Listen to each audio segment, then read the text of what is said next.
Our second there is history We're here time. again. So he's explaining about the rights and how Ora men that are made chief, and your father cannot be alive, and you say you want to get chieftaincy title. It doesn't happen like that, right? Except if he gives you the authority Except to go ahead. if he gives you the authority to go ahead. Okay.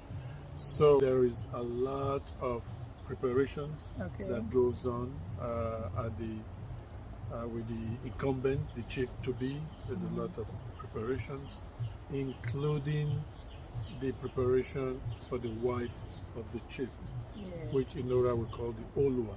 Olua. Okay, that is where the woman plays her role in the chieftaincy rights. Exactly. Okay. So all of this preparation can take days, weeks, and months, leading to the actual day. Okay. And again, on that day is very, very festive.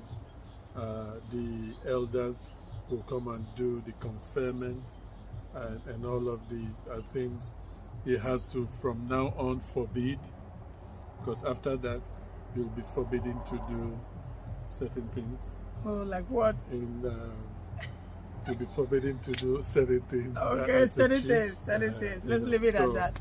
So okay. That's why you hear AJO. Oh. You can't do this. You can't. Okay. So yeah. So there are certain things that, and again, very, very festive.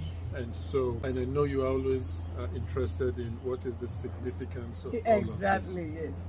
So let me back. When you look at our modern society now, you have the commissioners. Yes. You have the mayor. Yes. You have the governor. Yes. That on a daily basis running the day-to-day affair of a city, okay, of the state, and making sure that society functions and the laws are abided. Yes. So this is precisely what we ancient Africans did. Okay. So if you go back to the community, there was law and order because each clan is made up of villages. Villages are made up of communities. Okay. Communities are made up of households. Families. Okay. Yes. Each household has a head. Okay. So it is each household that has a right to produce a chief. Correct. Or are the chiefs limited? No. I mean, okay. We have each family. When it's time, okay, you'll be invited or you make your case. Okay. But hear my thought, my train of thought. Yes. So each family has a family head. Each household. Okay. Each community has the head of that community. Okay. And then each community, aggregations of the community makes a clan. Okay. Yes. There's the head of the clan, yes, the village, and then in those days when you go up, you reach the king. Okay. The kingdom. Okay. So when you take the Ora clan, the Ora clan has several communities. Yes. And each of these communities, when there are issues that has to be resolved, the heads of the communities are called to resolve communal issues. For instance, if your neighbor steals your goat, there was no magistrate or court to go to. You took your case to the clan to say, my neighbor stole my goat. The head of the clan called all the chiefs. Okay. They adjudicate, they judge the case, yes, and you're fine. So we had a functioning government. Yes. For the advent of the arrival of the Europeans. Yes. And whatever judgment was, in fact, in those days, people were banished from the village.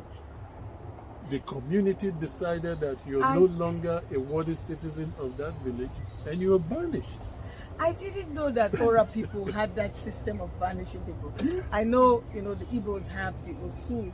So if the Ora, if you were banished from the Ora community, you're banished. You pack your load, and go. Disappear. There was no name given to them. So the point is, we had a functioning government that served the needs of the people. That's true. And that's one of the things that makes me so proud, because often we are told that we are dumb as Africans, we don't have our act together, and yet when you go back to history, you will see that most of what is happening in modern days is just a copycat of the systems that we had in place. Thank you. We were functional, we were living our lives Yeah. before, the colonial master came and decided to. Because even when you go to the villages, there's law and order. There is law and order. It's when you begin to go into the cities that everybody think they are quote unquote, something that they begin to. And believe me, when there's a pronouncement made from Egwarelu, from the House of Elders, for instance, they can say the elders have decided that because of ABC, nobody should go to the market tomorrow. They can declare a curfew. They can so yes, there was a functioning government, and people respected and obeyed those directives. Wow! Thank you. We have one more episode. I want my uncle to be able to tell us now. Within the chiefs, we now choose the Ojorupa, right? We now choose the head, the head of the clan. Ojorupa, yes. Yes, I want him to talk about that, and yes, let me talk about that. Thank you. Bye bye.